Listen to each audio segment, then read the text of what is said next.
बिस्मिल्लाहिर्रहमानिर्रहीम, अस्सलाम वालेकुम नाज़रीन। आप यूट्यूब चैनल देख रहे हैं। मैं इमरान खान हूँ। इमरान खान साहब ने टेस्ट मैच की बुनियाद रख दी है क्योंकि उनके पास ये इन्फॉर्मेशन है कि मौजूदा हुकूमत और इस्टेब्लिशमेंट के बाद मईशत चलाने का कोई प्लान नहीं है। पाकिस्तान दुनिया का वो मुल्क बन गया है जहाँ से सबसे ज़्यादा लोग पाकिस्तान छोड़कर चले गए हैं। कोई मुल्क से जाने वाले लोग जो हैं, जिन्होंने अपने मुल्क को अलविदा किया, उनमें नंबर 1 पे पाकिस्तान है पूरी दुनिया में। आबादी में हम नंबर 1 नहीं है, बहुत नीचे हैं, लेकिन हम दुनिया में नंबर 1 है जो लोग मुल्क छोड़कर चले गए। और सर्वे करवा ले, हर आदमी मुल्क छोड़ना चाहता है, कोई पाकिस्तान में सरमायाकारी नहीं कर रहा। तो अदम एतमाद है एक बहुत बड़ा पाकिस्तान में, और मार्केट जो है मकामी वो तबाह हो चुकी है, मुकम्मल तबाही का शिकार है। और इस एस्टेब्लिशमेंट के पास किसी किस्म का कोई भी माशी प्लान नहीं है। हाँ, ये ज़रूर है कि जो एस्टेब्लिशमेंट में बैठे हुए कुछ लोग हैं वो दिहाड़ियाँ लगा रहे हैं। जैसा कि आपको याद होगा कि जावेद लतीफ़ साहब ने कहा था कि एजेंसियों के कुछ लोगों ने इलेक्शनों में दिहाड़ियाँ लगवाई और उन्होंने लोगों से पैसे ले लेकर सीटें बांटी है, और जिन्होंने पैसे नहीं दिए उनको सीटें नहीं दी गई। लिहाजा अब जो ज़िमनी इलेक्शन इतने बड़े पैमाने पर करवाने की तैयारी हो रही है, जो इतलात आ रही है पाकिस्तान से, उनमें तो ये है कि लोग वोट डालेंगे इमरान खान साहब को, लेकिन उम्मीदवार जितवाया जाएगा वो जो पैसे भर के आएगा। और कीमत रख दी गई है जनाब, कौमी असम्बली की सीट और सूबाई असम्बली की सीट की ये कीमत है, इतना पैसा आप पहुँचा दें फलां बंदे को, और उसके नतीजे में आपको फॉर्म 47 जारी करवा दिया जाएगा। तो यहाँ पे लोग अपनी जेबें और अपने अकाउंट्स भरेंगे, अपने जाली अकाउंट्स को भरेंगे। लेकिन इंटरेस्टिंग चीज़ मैं आपको बताता हूँ जो बहुत ही इंटरेस्टिंग है, ये जो मर्जी कर ले अल्टीमेटली इनको शिकस्त होनी है। अभी जो अफसरान अपनी ट्रांसफ़र पोस्टिंग के पैसे भरते हैं ना कई लोग, ये हमेशा से पाकिस्तान में सिलसिला चलता है। अफसरान ने पैसे भरने बंद कर दिए, अब वो कोई पोस्टिंग और ट्रांसफ़र लेने को तैयार नहीं, काम ही रुका हुआ है। देखिए ना, अफसरान की जेबें भी तब भरती हैं जब कोई काम चल रहा हो। ब्यूरोक्रेसी की मुझे तब होती है जब मुल्क के अंदर मईशत का साइकिल चल रहा हो, फिर उनकी मौज होती है। अब मईशत का साइकिल चल नहीं रहा तो लोग अब ट्रांसफ़र पोस्टिंग के लिए भी पैसा खर्च नहीं कर रहे। 2-4 चीज़ें मुझे पता चली कि फ़लाँ पोस्ट के लिए फ़लाँ बंदा पैसे भरना चाह रहा था, लेकिन उसने इनकार कर दिया, जी मैं नहीं। और लोगों को ये भी पता है कि हमें 3 साल के लिए तैनात किया जाएगा, और पता चले कि दूसरे महीने पाकिस्तान में इनकलाब आ गया है या लोग गले पड़ गए एस्टेब्लिशमेंट के और सारा निज़ाम बदल गया, तो मैं 3 साल के पैसे भर के फौरी तौर पे फारिग हो जाऊं तो मेरे पैसे कौन भरेगा। तो ये इस तरह के मामला पाकिस्तान में एक बेयकीनी की सूरत हाल है जो चल रही है।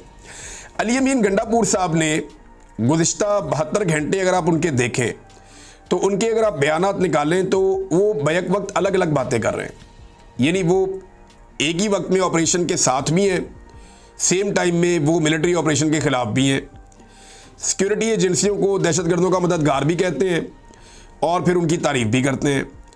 फिर वो फ़ौज के इख्तियारात महदूद करने की बात भी करते हैं। फिर सिक्योरिटी फोर्सेस जो मौजूद हैं वहाँ पे फ़ौज उन्हें अपने मेहमान भी करार देते हैं और उनकी हिफाजत की भी बात करते हैं। मादनियात पर पार्टी का मौक़िफ़ कुछ और है और अली अमीन गंडापुर का मौक़िफ़ कुछ और है। तो ये बड़ी अजीबोगरीब सूरत-ए-हाल पैदा हो चुकी है। चंद घंटों में बड़े अजीब तरीके से अलग अलग बयान दिए। यानी उन्होंने कहा कि फ़ौज और अवाम के दरमियान एतमाद का रिश्ता ख़त्म हो चुका है। ये किसने कहा? अली अमीन गंडापुर ने कहा कि फ़ौज और अवाम के दरमियान एतमाद का रिश्ता ख़त्म हो चुका है, ये गंडापुर ने कहा। और उसकी वजह वो फ़ौजी क़यादत के फ़ैसलों को करार देते हैं। अब वो कह रहे हैं कि साजिश हो रही है कि अवाम और फोर्सेज के दरमियान अदम एतमाद पैदा किया जा रहा है, मिलकर ऐसे लोगों को बेनकाब करना।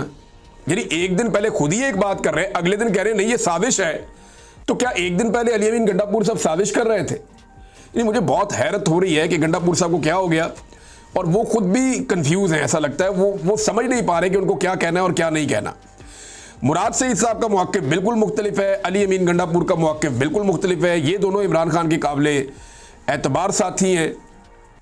इमरान खान साहब के 2 ऐसे साथी जो अगर आप कहें खैबर पख्तूनख्वा में सबसे ज़्यादा इमरान खान साहब के करीब रहे, जिन पे उन्होंने बहुत ज़्यादा एतमाद किया, तो यानी 2, बाकियों में से 2 और बहुत सारे हैं। झगड़ा साहब पे इमरान खान साहब को बड़ा भरोसा है, और बहुत सारे दोस्त हैं उनके इमरान खान साहब के।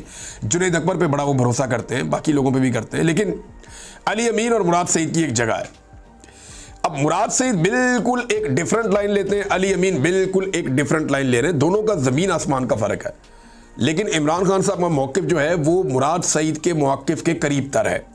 मुराद सईद ने कहा, मेरे पाकिस्तानियों, आपको अंदाज़ा नहीं कि मार्टर गोलों, गनशिप, हेलीकॉप्टरों और ड्रोन्स के साए में अमन की आवाज़ उठाना कितना मुश्किल है। बंदूक की नाली के सामने अदम तशद्दुद का नारा बुलंद करने के लिए कितनी जुर्रत दरकार होती है। बाजोड़ के अमन के लिए निकलने वालों को सलाम। अमन के लिए मुत्तहिद करने वाले बगैर इश्तिहार और बैनर पोस्टर के मुहिम कैसे चलाते हैं। जब रियासत ही अमन के बजाय जंग का फैसला कर चुकी हो तो फिर जंग रोकना और अपने घर बचाना कितना मुश्किल टास्क है। इसलिए आप सबसे दरखास्त है कि अमन का साथ दो और जो साथी ये मुश्किल तरीन काम कर रहे हैं उनकी आवाज़ बनो। अगर ये कामयाब हो गए तो इनकी कोशिश आपके घरों को भी इस आग से बचा लेगी जिसकी तपिश ने हमारे घर राख कर दिए थे, तो झुलसे आपके आंगन भी थे। ये उन्होंने बताया कि जिरगों का क्या मामला है और इससे पहले कौन कौन से तरीकों से लड़ाइयाँ पाकिस्तान के ऊपर मुसल्लत की गई आवाम के ऊपर, और अब किस किस तरीके से जिरगों का उन्वान देकर क्या क्या हरकतें की जा रही हैं, और सेफ हाउसेज के अंदर किस तरह 5 अफराद ने मिलकर मीडिया को जिरगे के टिकट जारी करवा दिए कि जनाब जिरगा हो गया है। तो अमन तहरीक के ऊपर उन्होंने जोर दिया। फिर उन्होंने कहा कि लाखों लोगों की मौजूदगी में बीच चौक गूंज रहा है जो बयानिया है अवाम का कि ऑपरेशन नामंजूर, डालड़ी जंग नामंजूर, वसाइल पर कब्जा नामंजूर, नया तजर्बा नामंजूर। कौम नोट कर ले कि जो है कौम को अब ये कोशिश करनी पड़ेगी। मुश्किल तरीन हालात में हमने तहरीक चलाई है और अभी तहरीक चलानी है। साथ उन्होंने कहा कि इमरान खान का मौक़िफ़ वाज़ेह है कि उनके नाम पर आपको वोट मिला है, इसलिए वाज़ेह तौर पर बता दूं कि अमन पर कोई समझौता नहीं, कौम पर कोई समझौता नहीं। शानदाना गुलजार साहिबा ने भी एक स्टेटमेंट दिया है। ये बड़ा सख्त उनका स्टेटमेंट है शानदाना गुलजार का, और उनका जो दावा है ना ये बड़ा खौफनाक दावा है। उन्होंने कहा कि जनरल बाजवा ने स्वात सर्किट हाउस में डॉक्टर अमजद के पास अपने लोग भेजे और ये पैगाम दिया या ये कहा कि इमरान खान को पाकिस्तान में और खैबर पख्तूनख्वा से ख़त्म करने का एक ही तरीका है कि तालिबान को दोबारा से सूबे में वापस ले आओ 3 साल के लिए। ये शानदाना गुलजार ने इंकशाफ किया। देखिए अब ये जो गंदे कपड़े हैं ना ये खुद ही उस वक्त की मिलिट्री एस्टेब्लिशमेंट ने किए थे। इमरान खान साहब के दौर में जब इसके ऊपर मीटिंग हुई, जब ये फार्मूला बाजवा साहब ने दिया कि तालिबान को वापस लाकर बसाना चाहिए, मामलात को नॉर्मलाइज करना चाहिए, तो इमरान खान साहब की पार्टी के अंदर इसको हुकूमत ने इसके ऊपर मीटिंग की और फैसला ये हुआ कि ऐसा नहीं किया जाएगा, इसके ऊपर मज़ीद मुशावरत होगी और इसकी मुखालफत बड़े पैमाने पे उसके अंदर हुई। लिहाजा इस सिलसिले को रोक दिया गया। बाद में पाकिस्तान तहरीक इंसाफ की हुकूमत को रिजीम चेंज के जरिए तब्दील करके PDM की जमातों को लाकर बिठा दिया गया। फिर इसके ऊपर दोबारा मीटिंग्स हुई। अब एक बड़ा ज़बरदस्त एक दावा किया पाकिस्तान तहरीक इंसाफ ने। वो ये कहते हैं कि आप लोग सारे ये कहते हैं कि इमरान खान ने दहशतगर्दों को लाने का फैसला किया था, तो उसने कहा ठीक है आप मिनट्स निकाल दें उन मीटिंग्स के, जो मिनट्स इमरान खान के दौर में मीटिंग हुई थी उसके भी निकाल लें, आपके पास है ना, हुकूमत आपके पास है, और जो आपके दौर में मीटिंग हुई थी उसके मिनट्स भी निकाल लें और दोनों को पढ़ के आप देख लेंगे किसने फैसला किया और किसके फैसले के बाद तालिबान पाकिस्तान आए या दहशतगर्द ग्रुप जो हैं वो पाकिस्तान वापस आए, इनको कौन लेकर आया। तो गंडापुर साहब ने नाज़रीन मना किया था कि अब कर्फ्यू नहीं लगाया जाएगा, दफ़ा 144 का निफाज जो है वो DCs नहीं करेंगे जब तक कि होम डिपार्टमेंट की जानिब से इजाज़त नहीं आएगी। तो अब इंटरेस्टिंगली होम डिपार्टमेंट ने बाकायदा वज़ीरिस्तान के कुछ इलाकों में दोबारा से कर्फ्यू का ऐलान कर दिया है। उनका ये कहना है कि मिलिट्री की कोई नकलो हरकत है और उस नकलो हरकत की वजह से अब यहाँ पे कर्फ्यू नाफिज किया जाएगा। यानी एक दिन पहले वज़ीर आला कुछ और कह रहे थे, बड़े ज़ोरदार तरीके से कह रहे थे, और एक दिन के बाद जो है वो मामला किसी और तरफ चला गया।